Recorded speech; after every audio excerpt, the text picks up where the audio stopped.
APPSC, TSPSC previous papers అనాలిసిస్లో భాగంగా మనం ఈరోజు ఇండియన్ పాలిటిక్స్ సంబంధించిన కొన్ని ఇంపార్టెంట్ క్వశ్చన్స్ని చూడబోతున్నాం. వీటిలో కూడా మరీ ముఖ్యంగా కరెంట్ పొలిటికల్ సినారియోతోటి లింకప్ అయి ఉన్న టాపిక్స్ని మనం పిక్ చేసుకోవడం జరిగింది. ఫర్ ఎగ్జాంపుల్ చూడాలంటే మీకు రీసెంట్గా రాష్ట్రపతి ఎన్నిక అనేది మనకి పాలిటీలో బర్నింగ్ టాపిక్. సో రాబోయే కాంపిటేటివ్ ఎగ్జామ్స్ అన్నింటిలోనూ కూడా దీనికి సంబంధించి ఒక క్వశ్చన్ కంపల్సరీ వచ్చే అవకాశం ఉంది.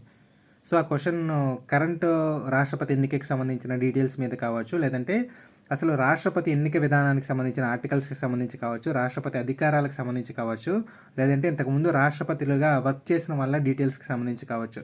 సో ఏ ఏరియా నుంచి అయినా సరే రాష్ట్రపతి నుంచి అయితే ఒక క్వశ్చన్ కంపల్సరీ మనకి వస్తుంది. ఓకే, సో ఇక్కడ ఫస్ట్ క్వశ్చన్ ఏంటంటే, రాష్ట్రపతి ఉపరాష్ట్రపతి కానీ లభ్యం కానప్పుడు రాష్ట్రపతిగా ఎవరు వ్యవహరిస్తారు?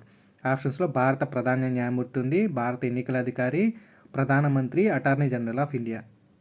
మన భారత రాజ్యాంగం ప్రకారం మన రాజ్యాధినేత ఎవరంటే రాష్ట్రపతి అని చెప్పొచ్చు. సో ఈ రాష్ట్రపతి పదవికి ఖాళీ ఏర్పడినప్పుడు, సో ఖాళీ అంటే ఎలా ఏర్పడుతుందంటే మెయిన్లీ 3 రీజన్స్ ఉంటాయి. రాజీనామా చేయడం వల్ల కానీ, లేదంటే రాష్ట్రపతిని తొలగించడం ద్వారా కానీ. ఈ తొలగించే ప్రాసెస్ కూడా ఒక పేరుంది. ఆ పేరు ఏంటంటే మహాభియోగ తీర్మానం. ఈ పాయింట్ కూడా ఇంపార్టెంట్. సో ఇలా మహాభియోగ తీర్మానం ద్వారా ఈయన్ని తొలగించినప్పుడు కానీ, లేదంటే మరణం ద్వారా కానీ రాష్ట్రపతి అనే ఆయన పదవికి ఖాళీ ఏర్పడినప్పుడు ఇమీడియట్గా ఏం చేస్తారంటే ఉపరాష్ట్రపతి అనే వ్యక్తి రాష్ట్రపతిగా వ్యవహరించడం జరుగుతుంది. ఓకే, సో ఫస్ట్ పాయింట్ అది. రాష్ట్రపతి పదవి వేకెంట్ అయినప్పుడు ఉపరాష్ట్రపతి రాష్ట్రపతిగా వ్యవహరించడం జరుగుతుంది. ఇప్పుడు చెప్పుకునే 3 రీజన్సే కాకుండా ఇంకొన్ని నార్మల్ రీజన్స్ ఉంటాయి. లైక్ రాష్ట్రపతి అవైలబిలిటీలో లేనప్పుడు కానీ, లేదంటే ఆయన అనారోగ్య కారణాల వల్ల ఆయన పదవిని నిర్వర్తించలేని పొజిషన్ ఉన్నప్పుడు కూడా ఈ ఉపరాష్ట్రపతి రాష్ట్రపతి బాధ్యతల్ని నిర్వర్తించడం జరుగుతుంది. కాకపోతే కొన్నిసార్లు ఏమవుతుందంటే ఈ ఉపరాష్ట్రపతి పదవి కూడా ఖాళీ అయిపోతుంది. రాష్ట్రపతి పదవితో పాటు ఉపరాష్ట్రపతి పదవి కూడా ఖాళీ అయిపోతుంది. సో అటువంటి సిచ్యువేషన్స్లో మరి రాష్ట్రపతిగా వ్యవహరించే వ్యక్తి ఎవరంటే భారత ప్రధాన న్యాయమూర్తి, chief justice of India. Okay, so భారత ప్రధాన న్యాయమూర్తి ఎవరైతే ఉంటారో ఆ వ్యక్తి రాష్ట్రపతి బాధ్యతల్ని నిర్వర్తించడం జరుగుతుంది. సో ఇలా ఎప్పుడైనా మనకి జరిగిందా అంటే యాక్చువల్లీ జరిగింది. 1969లో జరిగింది. ఈ పాయింట్స్ చాలా ఇంపార్టెంట్, కొంచెం జాగ్రత్తగా చూడండి. సో 1969లో ఆ టైంలో మన రాష్ట్రపతి ఎవరంటే జాకిర్ హుస్సేన్. ఈయన రాష్ట్రపతి పదవిలో ఉండగానే మరణించడం జరిగింది. సో ఈ టైంలో మన ఉపరాష్ట్రపతి ఎవరంటే వివి గిరి. ఓకే, సో 1969లో జాకిర్ హుస్సేన్ అనే రాష్ట్రపతి మరణించడం జరిగింది. నెక్స్ట్ ఉపరాష్ట్రపతి వివి గిరి. కానీ యాక్చువల్గా ఇప్పుడు ఈ టైంలో ఏం చేయాలంటే ఈ ఉపరాష్ట్రపతి రాష్ట్రపతి బాధ్యతల్ని నిర్వర్తించాల్సి ఉంటుంది. అది ఎప్పటి వరకు అంటే కొత్త రాష్ట్రపతి నియమించబడే వరకు, అంటే టెంపరీగా అనమాట. కాకపోతే ఈ వివి గిరి గారికి ఏంటంటే పర్మనెంట్గా రాష్ట్రపతి అవ్వాలని ఉంది. సో ఆబ్వియస్లీ ఈయన ఏం చేయాలంటే ఎలక్షన్స్లో పాల్గొవాలి.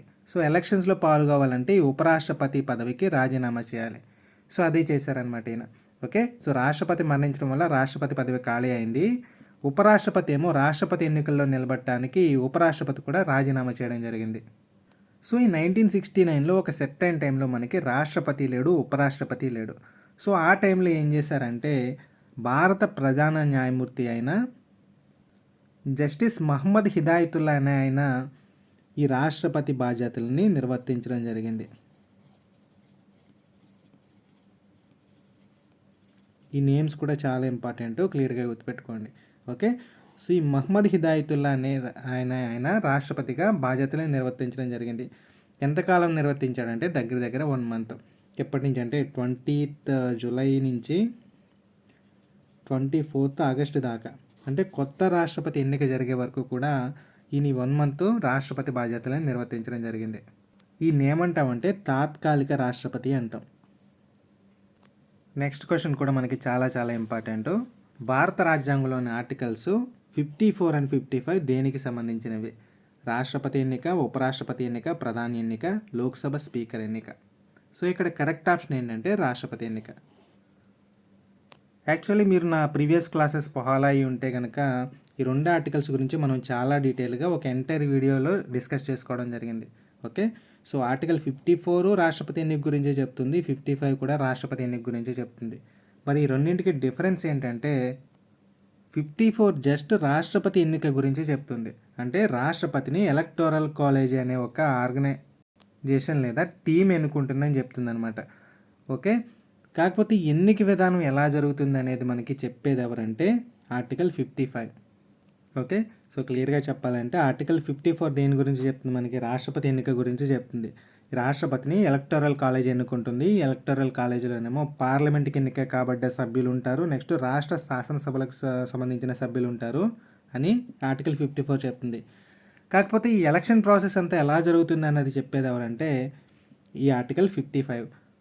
సో ఈ ఆర్టికల్ 55 ఏం చెప్తుందంటే రాష్ట్రపతి ఎన్నికల్లో పార్లమెంటు సభ్యులకి శాసనసభ్యులకి ఓట్లని ఎలా డివైడ్ చేస్తారు, ఎలా కేటాయిస్తారు, ఆ ఓట్లకి సంబంధించిన పర్సంటేజెస్ ఏ విధంగా ఉంటాయి, ఈ కంప్లీట్ డీటెయిల్స్ అన్నీ కూడా మనకి ఈ ఆర్టికల్ 55 చెప్తుంది. నెక్స్ట్ మరి ఉపరాష్ట్రపతి ఎన్నికకి సంబంధించిన ఆర్టికల్స్ ఏంటంటే ఆర్టికల్ 63 నుంచి 69 వరకు.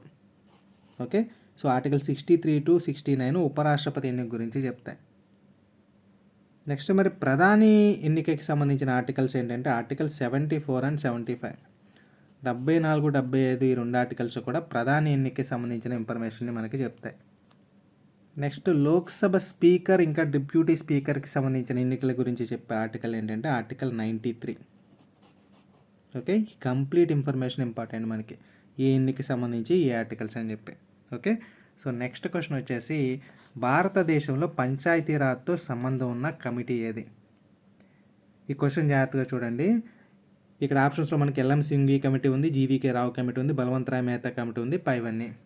సో ఇటువంటి క్వశ్చన్స్ వచ్చినప్పుడు మనం ఆల్రెడీ చదువుకుని వెళ్తాం కాబట్టి కమిటీస్ గురించి ఏదో ఒక కమిటీని మనకి ఫెమిలియర్ నేమ్ కనిపించగానే ఆటోమేటిక్గా టెంప్ట్ అయిపోయి ఆ పేరు పెట్టేస్తాం. ఎస్పెషల్లీ ఇక్కడ బలవంతరాయ్ మెహతా కమిటీ పంచాయతీరాజ్తో లింక్ ఉందని చెప్పి మనం చాలాసార్లు చదువుకోవడం వల్ల ఏమవుతుందంటే ఈ ఆప్షన్ 3ని మనం పిక్ చేసుకోవడానికి ఛాన్సెస్ ఎక్కువ ఉంటాయి. కాకపోతే ఇక్కడ కరెక్ట్ ఆప్షన్ ఏంటంటే ఆల్ ది అబవ్, పైవన్నీ. మన ఇండియన్ గవర్నమెంట్ ఈ పంచాయతీరాజ్ వ్యవస్థకు సంబంధించి రకరకాల కమిటీలని నియమించడం జరిగింది.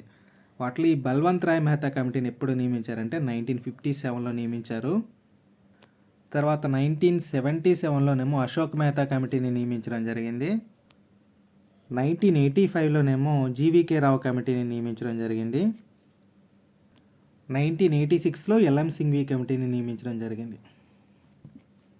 ఓకే, సో మొత్తం ఈ 4 కమిటీస్ కూడా మనకి పంచాయతీరాజ్ తోటి లింకప్ అయిన కమిటీస్.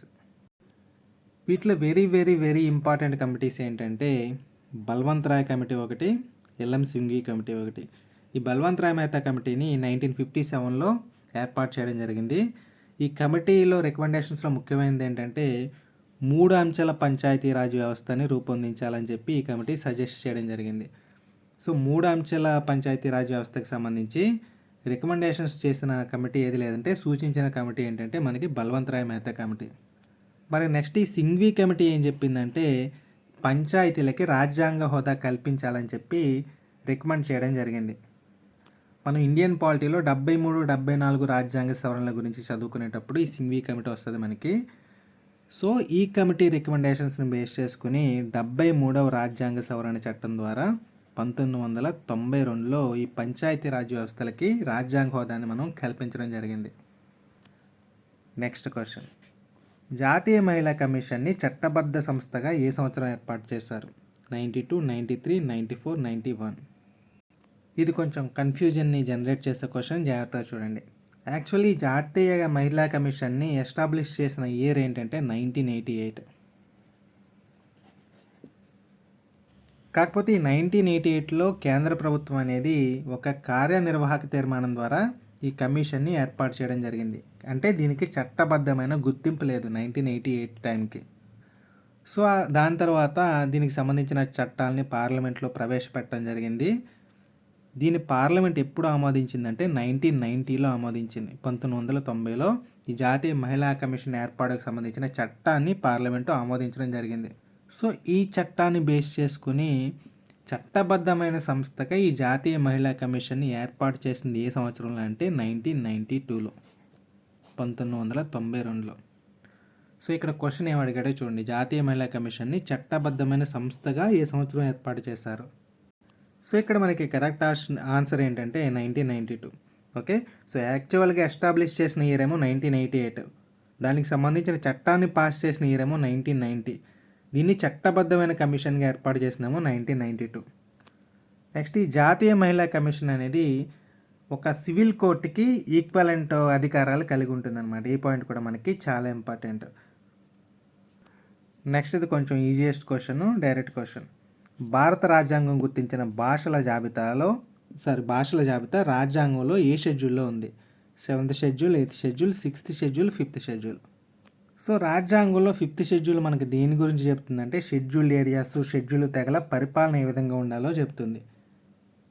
ఎస్పెషల్లీ అస్సాం, మేఘాలయ, త్రిపుర, మిజోరం రాష్ట్రాలని మినహాయించి మిగతా ప్రాంతాల యొక్క పరిపాలన ఏ విధంగా ఉండాలి, మిగతా షెడ్యూల్ ప్రాంతాలు, షెడ్యూల్ తెగల పరిపాలన ఏ విధంగా ఉండాలి అనేది మనకి ఈ 5th షెడ్యూల్ చెప్తుంది.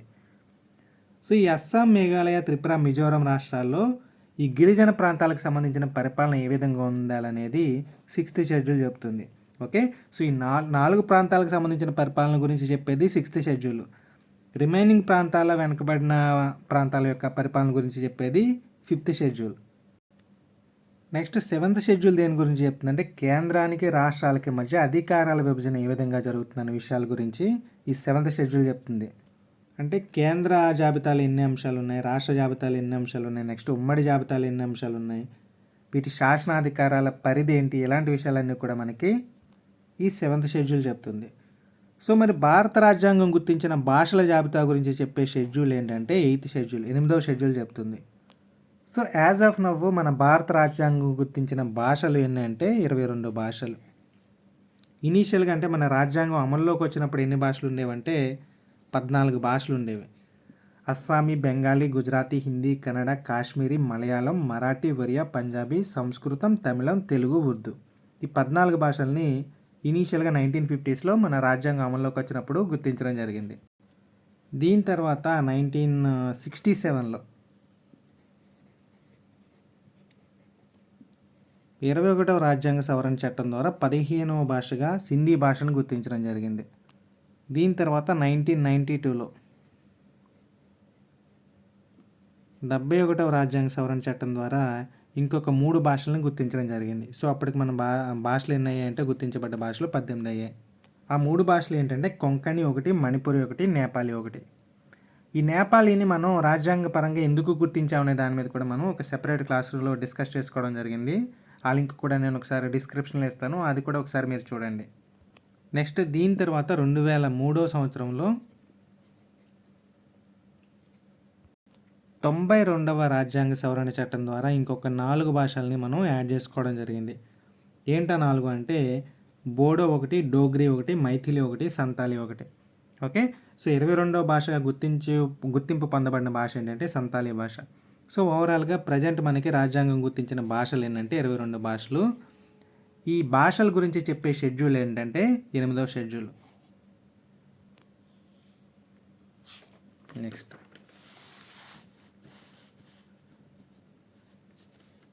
21A ఆర్టికల్ భారత రాజ్యాంగంలోని ఏ సవరణ ద్వారా చేర్చబడింది?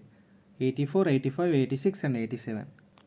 దీనికి కరెక్ట్ ఆప్షన్ ఏంటంటే 86. ఈ 86వ రాజ్యాంగ సవరణ చట్టం ద్వారా 2002వ సంవత్సరంలో ఈ 21A ఆర్టికల్ని మన భారత రాజ్యాంగంలో చేర్చడం జరిగింది. అసలు ఈ 21A దేని గురించి చెప్తుందంటే ప్రాథమిక విద్యా హక్కు గురించి చెప్తుంది. అంటే 6 నుంచి 14 సంవత్సరాల లోపు పిల్లలకి నిర్బంధ ప్రాథమిక విద్యను అందించాలని చెప్పి ఈ ఆర్టికల్ 21A చెప్తుంది. దీన్ని 86వ రాజ్యాంగ సవరణ చట్టం ద్వారా 2002లో యాడ్ చేయడం జరిగింది. నెక్స్ట్ మరి ఇక్కడ 84వ రాజ్యాంగ సవరణ దీనికోసం చేశారంటే మన లోక్సభ ఇంకా శాసనసభ నియోజకవర్గాల పునర్విభజనను బేస్ చేసుకొని ఒక నిషేధాన్ని పార్లమెంటు విధించడం జరిగింది. యాక్చువల్గా వీటిలో కేటాయించిన లేదా అలొకేట్ చేసిన సీట్లు ఏ బేసిస్ మీద అంటే రాష్ట్రాల యొక్క జనాభా ప్రాతిపదికన కేటాయించడం జరిగింది. కాకపోతే తర్వాత మన గవర్నమెంట్ జనాభా నియంత్రణ అని చెప్పి ఒక టార్గెట్ పెట్టుకుంది. కాబట్టి ఏం చేసిందంటే కొన్ని సంవత్సరాల పాటు ఈ సీట్స్ని మార్చకూడదని చెప్పి చెప్పడం జరిగింది. సో ఇనీషియల్గా ఎప్పటి వరకు మార్చకూడదని పెట్టుకున్నారంటే 2001 వరకు పెట్టుకున్నారు. కాకపోతే 2002లో మళ్ళీ దీన్ని సవరించి ఎప్పుడు దాకా పెట్టారంటే 2026 దాకా మార్చకూడదని చెప్పి చెప్పడం జరిగింది. సో ఇలా ఏ సవరణ ద్వారా వీళ్ళు మెన్షన్ చేయడం జరిగిందంటే 84వ రాజ్యాంగ సవరణ చట్టం ద్వారా మెన్షన్ చేయడం జరిగింది. 2026 అని చెప్పి ఎక్స్టెండ్ చేశారనమాట ఇంకొక 25 ఇయర్స్. ఈ సవరణ ఎప్పుడు చేశారంటే 2002లో చేశారు. నెక్స్ట్ 85వ రాజ్యాంగ సవరణ చట్టం కూడా ఈ 2002లోనే పాస్ చేయడం జరిగింది. ఇది దేని గురించి అంటే ప్రభుత్వ ఉద్యోగాల్లో ఎస్సీ ఎస్టీల పదోన్నతికి సంబంధించిన డీటెయిల్స్ అనమాట. నెక్స్ట్ 87వ రాజ్యాంగ సవరణ దేనికోసం చేశారంటే టెరిటరీ కాన్స్టిట్యున్సీస్ అంటే ప్రాదేశిక నియోజకవర్గాలు అంటాం, రాష్ట్రాలకు సంబంధించినవి. వీటిలో అప్పటి వరకు 1991 జనాభా లెక్కల ప్రకారం పునర్విభజన అనేది జరిగేది. కాకపోతే ఈ 87వ రాజ్యాంగ సవరణ చట్టం దీన్ని ఎప్పుడు చేశారంటే 2003లో చేయడం జరిగింది. సో దీని ప్రకారం ఏంటంటే 2001 జనాభా లెక్కల ప్రకారం ఈ పునర్విభజన జరగాలని చెప్పి చెప్పడం జరిగిందనమాట. ఓకే, సో ఈ 4 రాజ్యాంగ సవరణలు కూడా మనకి ఇంపార్టెంట్. వీటిలో ఈ క్వశ్చన్కి ఆన్సర్ ఏంటంటే మనకి 86వ రాజ్యాంగ సవరణ. నెక్స్ట్ క్వశ్చన్, భారత రాజ్యాంగంలోని ఏ అధికరణ లేదా ఆర్టికల్ మతపరమైన వ్యవహారాల నిర్వహణకు స్వాతంత్రానికి హామీ ఇచ్చింది? 24, 25, 26, 27. యాక్చువల్లీ దీని గురించి కూడా మనం హిజాబ్ వివాదం అన్న టాపిక్లో చాలా డీటెయిల్గా డిస్కస్ చేసుకోవడం జరిగింది. సో ఇది కూడా కరెంట్ అఫైర్స్లో ఉంది కాబట్టి ఈ క్వశ్చన్ కూడా మనకి వెరీ వెరీ ఇంపార్టెంట్. యాక్చువల్లీ 24, 25, 26, 27 ఇవన్నీ కూడా మనకి ప్రాథమిక హక్కుల్లోకి వస్తాయి. యాక్చువల్లీ మనకి ప్రాథమిక హక్కులకు సంబంధించిన ఆర్టికల్స్ ఏంటంటే ఆర్టికల్ 12 నుంచి ఆర్టికల్ 35 దాకా. సో వీటిలో ఫస్ట్ ఆర్టికల్ 24 ఏం చెప్తుందంటే మనకి ఫ్యాక్టరీస్లో చిన్నపిల్లలతో పని చేయించకూడదని చెప్తుంది. ఓకే, ఇక్కడ చిన్నపిల్లలు అంటే 14 సంవత్సరాల కన్నా తక్కువ వయసున్న పిల్లలతోటి ఫ్యాక్టరీస్లో పని చేయించకూడదని చెప్పి ఈ ఆర్టికల్ 24 చెప్తుంది. మరి ఆర్టికల్ 25 దేని గురించి చెప్తుందంటే మన భారతదేశ పౌరులు వాళ్ళకి ఇష్టం వచ్చిన మతాన్ని వాళ్ళు అనుసరించవచ్చు లేదా అవలంబించవచ్చు అని చెప్తుంది. అంటే మనకు నచ్చిన మతాన్ని మనం ఎన్నుకునే హక్కు గురించి ఆర్టికల్ 25 చెప్తుంది. మరి ఆర్టికల్ 26 దేని గురించి చెప్తుందంటే మతపరమైన వ్యవహారాలని నిర్వహించుకోవడానికి మన పౌరులకి స్వేచ్ఛ ఉందని చెప్తుంది. ఇక్కడ జాగ్రత్తగా చూడండి, 25, 26 కూడా రెండు ఒకలాగా ఉంటాయి. 25 ఏమో మనం నచ్చిన మతాన్ని అనుసరించే హక్కు, 26 ఏమో ఆ మతానికి సంబంధించిన కార్యక్రమాలని నిర్వహించుకునే హక్కు. మరి 27 దేని గురించి చెప్తుందంటే ఏదైనా ఒక మత వ్యాప్తికి మనం విరాళాన్ని ఇచ్చే హక్కు కూడా మనం కలిగి ఉంటాం అనమాట. ఓకే, సో ఇక్కడ క్వశ్చన్ ఏం అడిగారో చూడండి, మతపరమైన వ్యవహారాల నిర్వహణ స్వాతంత్రానికి అని అడిగారు కాబట్టి ఇక్కడ కరెక్ట్ ఆప్షన్ ఏంటంటే ఆర్టికల్ 26. నెక్స్ట్ క్వశ్చన్, ఏ భారత రాజ్యాంగ అధికరణ లేదా ఆర్టికల్ కింద భారత సంఘటిత నిధి నుంచి పార్లమెంటు ఆమోదం లేకుండా ధనాన్ని తీయకూడదు, ఖర్చు చేయకూడదు, ఉపయోగించకూడదు? ఆప్షన్స్లో 264 ఉంది, 265 ఉంది, 266, 267. అసలు ఈ కేంద్ర రాష్ట్రాల మధ్య ఆర్థిక సంబంధాలకు సంబంధించి మన కాన్స్టిట్యూషన్ లేదా రాజ్యాంగంలో ఏ భాగంలో ఉందంటే 12వ భాగంలో ఉంది, 12th పార్ట్లో. వీటిలో 264 దేని గురించి చెప్తుంది అంటే ఇంట్రడక్షన్ గురించి చెప్తుంది. అంటే బేసిక్స్ అనమాట, బేసిక్ డెఫినేషన్స్ గురించి, బేసిక్ పదాల అర్థాల గురించి చెప్తుంది. ఓకే, సో ఓవరాల్గా చూస్తే రాజ్యాంగంలో 12వ భాగంలో ఈ కేంద్ర రాష్ట్రానికి సంబంధించిన ఆర్థిక సంబంధాల గురించిన డీటెయిల్స్ అన్నీ ఉంటాయి. సో ఇవి ఏ ఆర్టికల్ నుంచి ఏ ఆర్టికల్ వరకు అంటే ఆర్టికల్ 264 నుంచి 293 దాకా. ఓకే, సో 264 to 293 మధ్యలో ఏ ఆర్టికల్ గురించి అడిగినా సరే అవి దేని గురించి చెప్తా అంటే కేంద్ర రాష్ట్రాల మధ్య ఆర్థిక సంబంధాల గురించి. సో స్టార్టింగ్ ఆర్టికల్ ఎప్పుడు కూడా మనకి ఇంట్రడక్షన్ ఇస్తుంది కాబట్టి ఈ 264 అనేది బేసిక్స్ అనమాట, ఇంట్రడక్షన్ ప్లస్ టెర్మినాలజీ గురించి చెప్తుంది. నెక్స్ట్ వచ్చేసి 265. ఈ 265 దేని గురించి చెప్తుందంటే ఇర్రెగ్యులర్ ట్యాక్సెస్ గురించి చెప్తుంది అనమాట. అంటే ఎటువంటి రీజన్ లేకుండా అన్నెసరీ ట్యాక్సెస్ ఏవి కూడా వెయ్యకూడదని చెప్పి 265 చెప్తుంది. నెక్స్ట్ ఈ 266 దేని గురించి చెప్తుందంటే కేంద్ర రాష్ట్ర ప్రభుత్వాలకు సంబంధించిన సంఘటిత నిధి గురించి చెప్తుంది. దీన్ని మనం కన్సాలిడేటెడ్ ఫండ్ అంటాము. సో ఇక్కడ భారతదేశానికి వచ్చే మొత్తం ఆదాయం, రుణాలు, ప్రభుత్వం తరపున ఈ గవర్నమెంట్ స్వీకరించే సొమ్ము అంతా కూడా ఈ కన్సాలిడేటెడ్ ఫండ్ లేదా సంఘటిత నిధిలోకి చేరుతుంది. దీన్ని సంచిత నిధి అని కూడా అంటారు. సో ఇక్కడ పార్లమెంటు అనుమతి లేదా ఆమోదం లేకుండా ఈ సంఘటిత నిధి నుంచి ధనాన్ని తీయకూడదు, ఖర్చు చేయకూడదు, ఉపయోగించకూడదు. సో దీని గురించి ఏ ఆర్టికల్ చెప్తుందంటే మనకి ఆర్టికల్ 266 చెప్తుంది. Next article 267. ఈ ఆర్టికల్ కూడా మనకి చాలా ఇంపార్టెంట్. ఇది ఇంకొక టైప్ ఆఫ్ నిధి గురించి చెప్తుందనమాట. దాన్ని ఏమంటాం అంటే మనం ఆగంతుక నిధి అంటాం. కాంటింజెన్సీ ఫండ్ అంటే అత్యవసర నిధి అనమాట ఇది. అత్యవసర నిధి అంటే ఏంటంటే ఏమన్నా ఎమర్జెన్సీ సిచ్యువేషన్స్ లేదా అత్యవసర పరిస్థితులు వచ్చి ఊహించనటువంటి ఏమన్నా వ్యయం కానీ జరిగే అవకాశం ఉన్నప్పుడు వాటిని తట్టుకోవడానికి మన గవర్నమెంట్ ఏం చేస్తుందంటే ఒక నిధిని రాష్ట్రపతి ఇంకా గవర్నర్ల ఆధీనంలో ఉంచడం జరుగుతుంది. దాన్నే మనం అత్యవసర నిధి అంటాం లేదా ఆగంతుక నిధి, కాంటింజెన్సీ ఫండ్ అంటాం. సో దీనికి సంబంధించిన ఇన్ఫర్మేషన్ అంతా కూడా మనకి ఎందులో ఉంటుందంటే ఈ ఆర్టికల్ 267లో ఉంటుంది. సో ఇక్కడ కన్సాలిడేటెడ్ ఫండ్ వేరు, అంటే సంఘటిత నిధి వేరు, ఈ ఆగంతుక నిధి లేదా కాంటింజెన్సీ ఫండ్ వేరు. ఓకే, సో నెక్స్ట్ క్వశ్చన్ ఏంటంటే రాజ్యసభ సభ్యులు ఇది తప్ప అన్ని కమిటీల్లోనూ కూడా సంబంధాన్ని కలిగి ఉంటారు. ప్రభుత్వ హామీల కమిటీ, ప్రభుత్వ రంగ సంస్థల కమిటీ, ప్రభుత్వ ఖాతాల సంఘం, అంచనాల కమిటీ. సో దీనికి కరెక్ట్ ఆన్సర్ ఏంటంటే అంచనాల కమిటీ. ఈ అంచనాల కమిటీలో ఓన్లీ లోక్సభ మెంబర్స్ మాత్రమే ఉంటారు, రాజ్యసభ సభ్యులు ఇందులో సభ్యులు కారు. నెక్స్ట్ క్వశ్చన్ ఏంటంటే భారత రాజ్యాంగంలో కేంద్రం శాసనాలు చేసే కేంద్ర జాబితాలో ఎన్ని అంశాలు ఉంటాయి? 47, 67, 97, 66. ఇంతకుముందు మనం చెప్పుకున్నాం ఏమనంటే కేంద్ర రాష్ట్రాల యొక్క శాసనాధికారాల పరిధిని గురించి చెప్పే షెడ్యూల్ ఏంటంటే 7th షెడ్యూల్. ఈ 7వ షెడ్యూల్లో మొత్తం కేంద్రానికి సంబంధించిన అధికారాలు ఏంటి, నెక్స్ట్ రాష్ట్రాలకు సంబంధించిన అధికారాలు ఏంటి, ఇద్దరికి సంబంధించిన ఉమ్మడి అధికారాలు ఏంటి అనే విషయాలు ఉంటాయి. వీటిలో మనకి కేంద్ర జాబితాలో 97 అంశాలు ఉంటాయి, రాష్ట్ర జాబితాలో 66 అంశాలు ఉంటాయి, నెక్స్ట్ ఉమ్మడి జాబితాలోనేమో 52 అంశాలు ఉంటాయి. ఓకే, సో ఇక్కడ కరెక్ట్ ఆన్సర్ ఏంటంటే 97. ఇక్కడ జాగ్రత్తగా గుర్తుపెట్టుకోండి, యాక్చువల్ నెంబర్ అయితే 97 అయినా సరే మళ్ళీ వీటిలో సబ్ కేటగిరీస్ ఉంటాయన్నమాట. అంటే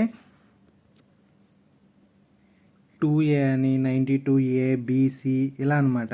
ఓకే, సో ఇలా సబ్ అంశాలు చాలా ఉంటాయి. కాకపోతే ఓవరాల్గా చూసుకుంటే మనకి కేంద్ర జాబితాలో ఉన్న అంశాలు ఏంటంటే 97. నెక్స్ట్ క్వశ్చన్, భారత రాజ్యాంగంలోని 36 నుంచి 51 ప్రకరణలు లేదా ఆర్టికల్స్ దేనికి సంబంధించినవి? పౌరసత్వం, ప్రాథమిక హక్కులు, ప్రాథమిక విధులు, ఆదేశ సూత్రాలు. సో ఇక్కడ కరెక్ట్ ఆన్సర్ ఏంటంటే ఆదేశ సూత్రాలు. ఈ 36 నుండి 51 వరకు ఉన్న ఆర్టికల్స్ అన్నీ కూడా మనకి ఆదేశ సూత్రాలకు సంబంధించిన డీటెయిల్స్ చెప్తాయి. ఈ ఆదేశ సూత్రాలు మనకి రాజ్యాంగంలో ఎన్నో భాగంలో ఉంటాయంటే 4వ భాగంలో ఉంటాయి. వీటిని మనం ఐర్లాండ్ రాజ్యాంగం నుంచి గ్రహించడం జరిగింది. సో ఇక్కడ ఈ ఆదేశ సూత్రాలు అంటే ఏంటంటే కేంద్ర రాష్ట్ర ప్రభుత్వాలకి కొన్ని సూచనలు అన్నమాట. ఇలా బిహేవ్ చేస్తే బాగుంటుందని చెప్పి సూచనలు. వీటికి న్యాయపరమైన లేదా చట్టపరమైన రక్షణ అంటూ లేదు. అంటే మన గవర్నమెంట్లు ఈ ఆదేశ సూత్రాలని పాటించట్లేదని చెప్పి మనం కోర్టుకు వెళ్ళే అవకాశం అయితే మనకి లేదు. జస్ట్ ఇవి సూచనాత్మకమైన అన్నమాట. నెక్స్ట్ ఈ పౌరసత్వానికి సంబంధించిన అంశాలు అయితే మన రాజ్యాంగంలో ఎన్నో భాగంలో ఉంటాయంటే 2వ భాగంలో ఉంటాయి. ఇవి ఆర్టికల్స్ 5 to 11, 5 నుంచి 11 వరకు ఉన్న ఆర్టికల్స్ అన్నీ కూడా మనకి పౌరసత్వం గురించి చెప్తాయి. నెక్స్ట్ రాజ్యాంగంలో ప్రాథమిక హక్కుల గురించి చెప్పే భాగం ఏంటంటే 3వ భాగం. రాజ్యాంగంలో 3వ భాగం ప్రాథమిక హక్కుల గురించి చెప్తుంది. దీనికి సంబంధించిన ఆర్టికల్స్ ఏంటంటే ఆర్టికల్ 12 to 35. ఈ 12 నుంచి 35 వరకు ఉన్న ఆర్టికల్స్ అన్నీ కూడా మనకి ప్రాథమిక హక్కుల గురించి చెప్తాయి. నెక్స్ట్ 4th పార్ట్లో ఆదేశ సూత్రాలు ఉంటాయని చెప్పుకున్నాం కదా. నెక్స్ట్ 4Aలో ఈ ప్రాథమిక విధులకు సంబంధించిన ఆర్టికల్స్ అన్నీ ఉంటాయి. ఇక్కడ గుర్తుపెట్టుకోవాల్సిన పాయింట్ ఏంటంటే మనకి రాజ్యాంగం ఇనీషియల్గా స్టార్ట్ అయినప్పుడు ఈ ప్రాథమిక విధులు అనేవి లేదు. తర్వాత వీటిని 42వ రాజ్యాంగ సవరణ చట్టం ద్వారా 1976లో చేర్చడం జరిగింది. సో ఇలా చేర్చినప్పుడు ఈ ప్రాథమిక విధులు ఎన్ని ఉండేవంటే మొత్తం 10 విధులు ఉండేవి. వీటిని తర్వాత మళ్ళీ ఇంకొక రాజ్యాంగ సవరణ చట్టం చేసి 11 విధులని చేర్చడం జరిగింది. ఈ 11వ విధిని ఎప్పుడు చేర్చారంటే 86వ రాజ్యాంగ సవరణ చట్టం ద్వారా 2002లో చేర్చడం జరిగింది. నెక్స్ట్ క్వశ్చన్, భారత రాజ్యాంగం ఆమోదించబడ్డప్పుడు దానిలో ఉన్న భాగాలు, ప్రకరణలు లేదా ఆర్టికల్స్ ఎన్ని? దీనికి కరెక్ట్ ఆన్సరు ఆప్షన్ 1. ఇనీషియల్గా మన రాజ్యాంగం ఆమోదించబడ్డప్పుడు దాంట్లో మనకి 22 భాగాలు ఉన్నాయి, 395 ఆర్టికల్స్ ఉన్నాయి. ఆ టైంలో షెడ్యూల్స్ ఎన్ని ఉన్నాయంటే 8 షెడ్యూల్స్ ఉన్నాయి. సో ఇటువంటి రాజ్యాంగానికి ఇనీషియల్గా మనం ఎప్పుడు సవరణ చేసామంటే 1951లో సవరించడం జరిగింది.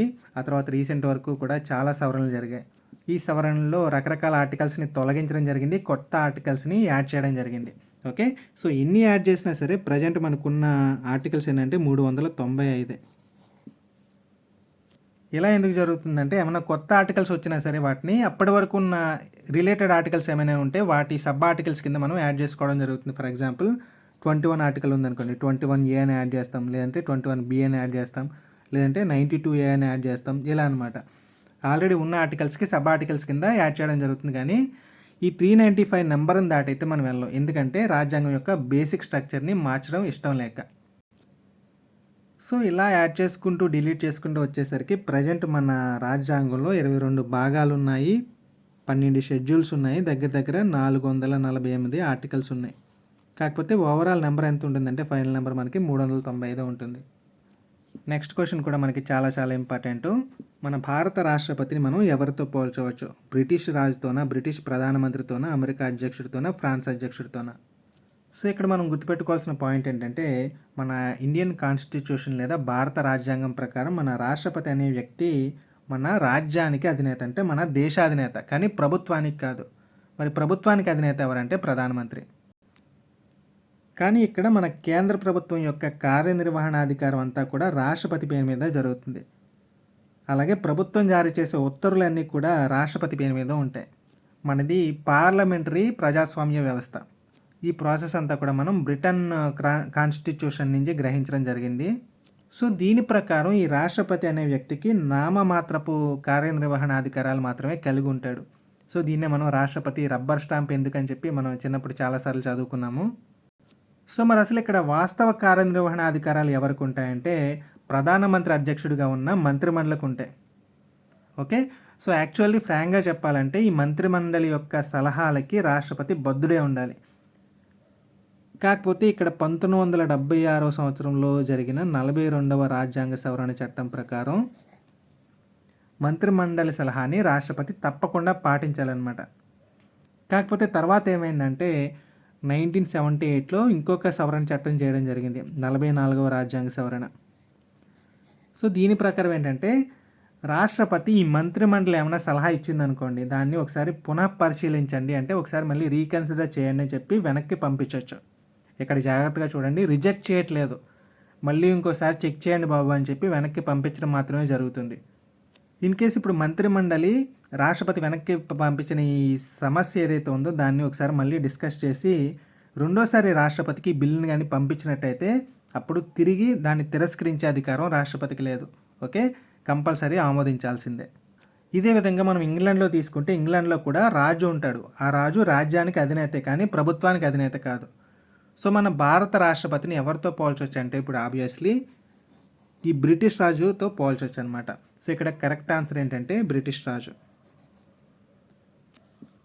నెక్స్ట్ క్వశ్చన్, ఏ పరిస్థితులు ఒక రాష్ట్రంలో రాష్ట్రపతి పాలనకి దారితీస్తాయి?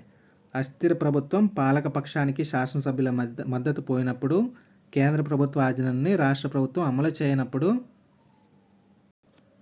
ముఖ్యమంత్రి అవినీతి చర్యలకి పాల్పడినప్పుడు. ఇక్కడ యాక్చువల్లీ రాంగ్ రాశాను నేను, చేయనప్పుడు కాదు, ఇది చేయనప్పుడు. ఓకే, సో ఇక్కడ కరెక్ట్ ఆన్సర్ ఏంటంటే ఆప్షన్ 3.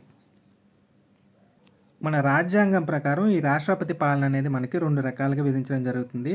అకార్డింగ్ టు ఆర్టికల్ 356 356 ప్రకారం ఏంటంటే ఏదైనా ఒక రాష్ట్రంలో రాజ్యాంగబద్ధంగా పరిపాలన అనేది నిర్వహించలేము అని చెప్పి రాష్ట్రపతి అనుకుంటే కనుక ఆ రాష్ట్రంలో రాష్ట్రపతి పాలన విధించే అవకాశం ఉంటుంది.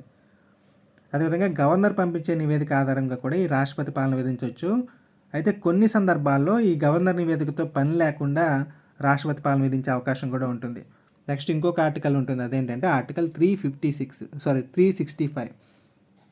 ఈ 365 ప్రకారం ఏదైనా రాష్ట్రం కేంద్ర ప్రభుత్వం జారీ చేసిన ఆదేశాలను కానీ పాటించలేదని కానీ రాష్ట్రపతి భావిస్తే కనుక ఈ రాజ్యాంగ సంక్షోభం ఏర్పడిందన్న రీజన్ తోటి రాష్ట్రపతి పాలన విధించే అవకాశం ఉంటుంది.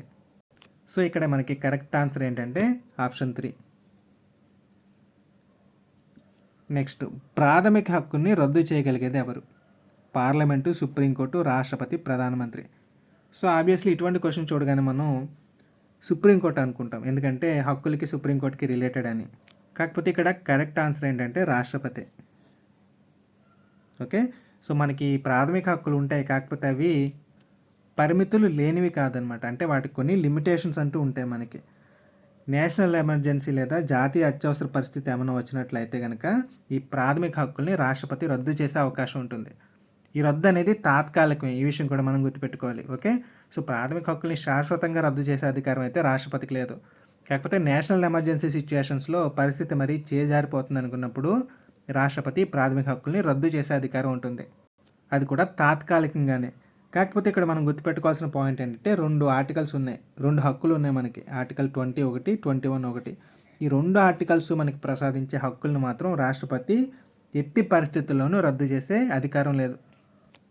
వీటిలో ఆర్టికల్ 20 ఏంటంటే మనకి అక్రమంగా శిక్షల నుంచి రక్షణను కల్పిస్తుంది అనమాట.